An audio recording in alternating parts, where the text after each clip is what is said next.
Hi guys, welcome back to my channel, and today's video is I'm gonna show you all how to make our cheek look slimmer and our forehead look smaller. So without further ado, let's get into the video. So karamihan po natin is yung pabilog ng mukha. Katulad sa mukha ko po, medyo parang square na, hindi ko maintindihan. So gusto kong tignan yung mukha ko na medyo maliit siya, tsaka hindi bagsak yung cheek natin dito. So gusto kong gagawin ngayon, gusto ko yung liliit yung mukha ko dito, pati dito liliit. Tsaka yung noo ko na pwede nang malandingan ng eroplano. So guys, papakita ko sa inyo kung paano ko gagawin. So ito yung gagamitin ko, yung makeup transformer drops para dito.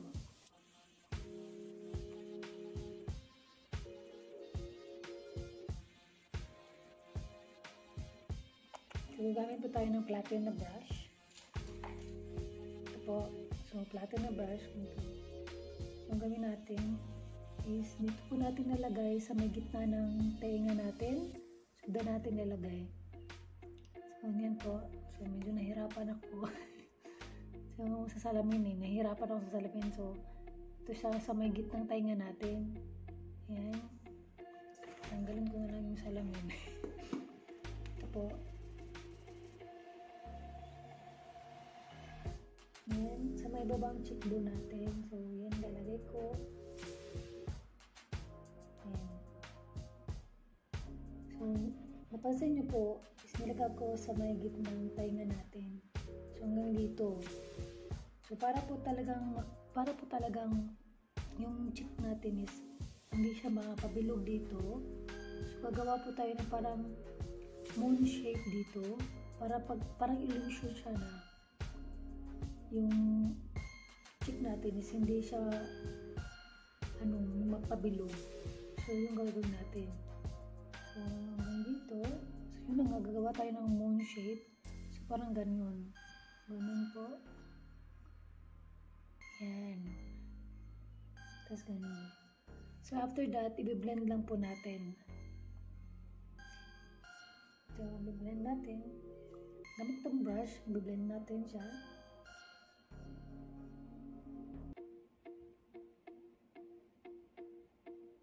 So again po, sa may babang cheekbone natin lalagay yung contour.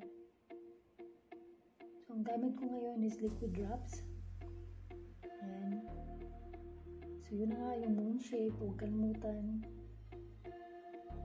Ganito ang pag-blend, ganito din po yung pag-blend.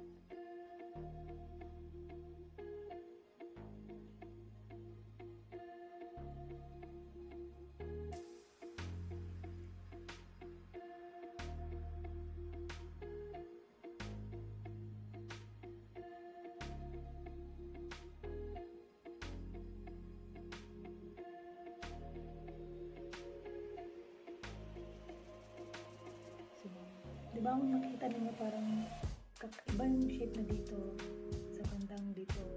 So parang lumiit na yung part dito na kasi may pabilog kasi yung dito ko eh. So gusto kong mag-flatten konti. So yung ginawa ko, kaya ako dito, tapos yung blend ko at saka yung moon shape na ginawa ko. Ayan. So diba parang nag-flat siya dito na side. Ayan, kisa dito. So, may kaibahan talaga. Para po sa tayo sa menu, so gagawin natin, ganito lang po, ito na side. Ayan.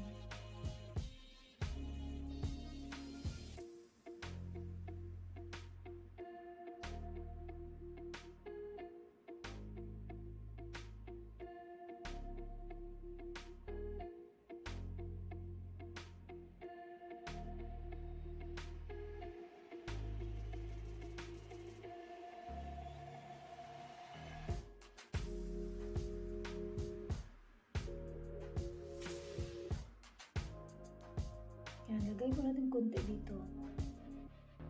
Para laliit din ang mukha. Tingnan. So, yun gagawin natin. So, again, blend po natin. Ayan.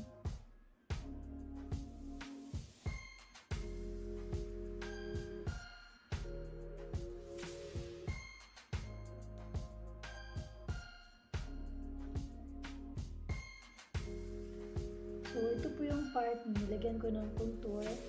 Tsaka ito yung hindi. So makikita niyo po yung difference na lumiit yung noo ko. Tsaka dito na isa hindi. So, mamaya po, kung makita niyo mamaya is lalagyan ko din ito. So, makita na talaga yung gusto nating shape na liliit yung mukha. Yun po. So, gusto kong lumiit din dito banda. So, gagawin din natin. Maglalagay din tayo dito na band. So, ganun po.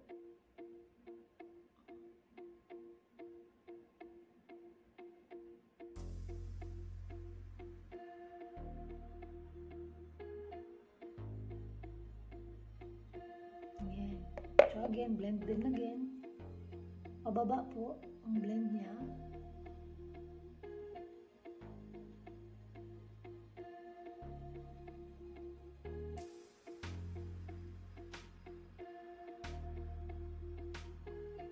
O, diba?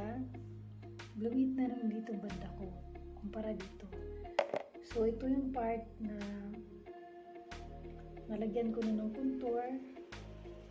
Yan. At ito yung hindi. So, makikita nyo po yung difference niya. So, dito medyo malaki yung mukha ko ganun. So, dito na part hindi. So, nag-iba siya. So, again, maglalagay tayo ng parang moon shape dito. Para siyang illusion na nag-flatten na yung ditong part mo. At saka yung dito din sa may gitnang tenga hanggang dito po sa baba ng cheekbone natin. Yan po. So ngayon po, isasali ko na lang din po yung paano maglagay ng blush on. Tsaka kung anong dapat gawin para hindi pag matamaan siya ng ilaw or something na sun. So hindi agad parang bilog ang tignan dito. So huwag po tayong maglagay ng parang shiny dito na part. So, papakita ko sa inyo kung paano po gawin.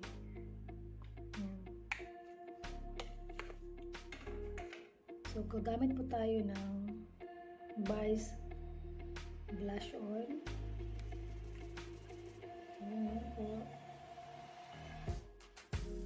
So, maglalagay ako ng blush on ko dito na part. Ayan. Tapos, pataas na po siya ganun. Ganito po.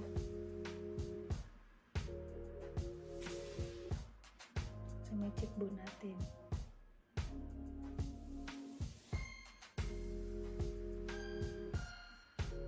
Ayan.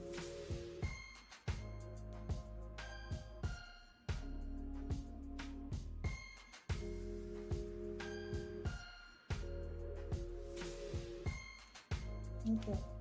So, makikita niyo yung difference niya. Dito yung hindi ko pa nalagyan. Dito yung nalagyan ko. Ayan. At kung gusto niyo po parang mag-shiny yung shimmering, kasi uso na ngayon yan, yung parang mag-shine banda dito. So, maglalagay po kayo, wag po dito. Again, wag po dito.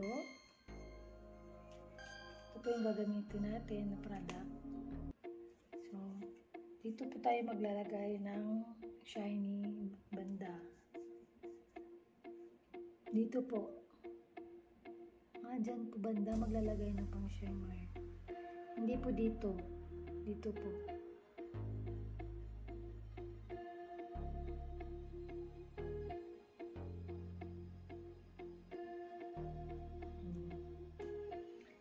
So again, ito yung part na nalagyan ko na ng contour. So lumiit yung noo ko. Lumiit dito banda. At saka dito, hindi na siya masyadong bilog yung mukha ko dito. Yan. So mamaya, tatapusin natin lahat. Nakita na natin yung final outcome po.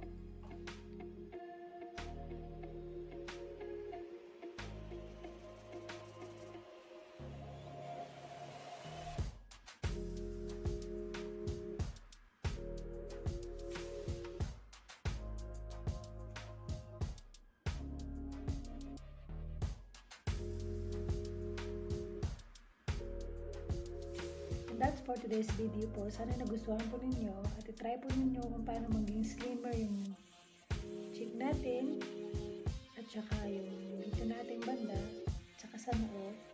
So, sana po nagustuhan ninyo at saka don't forget po to comment below kung ano po yung gusto pa ninyong malaman at pwede kong ma-share sa inyo. Thank you for watching.